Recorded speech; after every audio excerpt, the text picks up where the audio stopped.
تو اس وقت سے یہ لوگ ہم کام کر رہے ہیں. ہمارے ابو تھے, دادا بھی تھے, ابو کام کر رہے, تقریباً 50-60 سال ابو کے ہو گئے.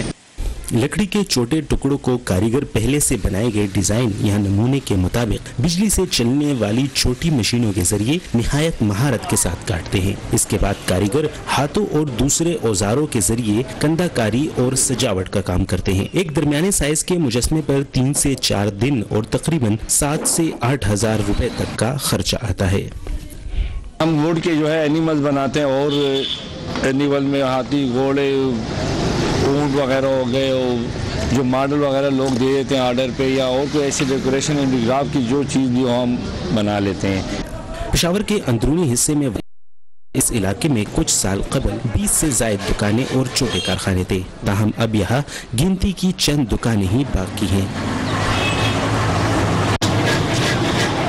عبدالرشید کا کام بھی کاروبار میں کمی سے متاثر ہوا ہے. ہمارے ملک میں دہشت گردی, ہمارے لیے تو دہشت گردی ہم تو نہیں چاہتے. اس لیے نہیں چاہتے کہ ہم تو کاروباری لوگ ہیں. ہم کہتے ہیں کہ جتنا امن ہو, جتنا سکون ہو, باہر سے ٹورسٹ آئیں گے, چیزیں خریدیں گے, ہم بنائیں گے. پشاور یونیورسٹی کے شعبہ صحافت و تعلقات عامہ کے اسسٹنٹ پروفیسر و تجزیہ کار بغزمان یوسف زئی کے مطابق پاکستان کے اپنے ہمسایوں کے ساتھ تجارتی تعلقات, سیاست اور دوسرے کئی عوامل مل کر یہاں کے کاروبار پر اثر انداز ہو رہے ہیں. اس میں پولیٹیکل ریزنز بھی ہیں. ٹریڈرز جو کمیونٹی ہے, جو تاجر برادری, ان کی اپنی کچھ کنسرنز ہوتی ہیں, ان کے اپنے کچھ پرائیورٹیز ہوتی ہیں. تو یہ ساری چیزیں ہم ہولی سولی اس کو وار اینڈ ٹیرر کے ساتھ یا عسکریت پسندی کے ساتھ نہیں جوڑ سکتے. اور بھی ریزنز ہیں, لیکن چونکہ وہ ڈومینیٹ کرتی ہے تو ظاہر ہے کہ ہم اس کو اسی کانٹیکسٹ میں دیکھتے ہیں. لیکن اب حالات بہتر ہیں. شدت پسندی ہو, غیر ملکی سیاح یا ہمسایوں کے ساتھ تجارتی تعلقات میں کمی, مگر اس سے یہاں کے یہ چھوٹے کاروباری افراد سب سے زیادہ متاثر ہو رہے ہیں. اگر حکومت ان کی مصنوعات کو بین الاقوامی نمائشوں تک رسائی کو ممکن بنائے تو شاید ان کے مسائل میں کمی لائی جا سکتی ہے. عمر فاروق, اردو VOA, پشاور. یہ تھا ہمارا آج کا ویو 360. اپنی رائے اور تجاویز دینے کے لیے آئیے ہمارے فیس بک پیج پر, ایڈریس ہے facebook.com/VOA اردو. اور تازہ ترین خبروں کے لیے فالو کیجیے ہمارا ٹویٹر ہینڈل @urduVOA.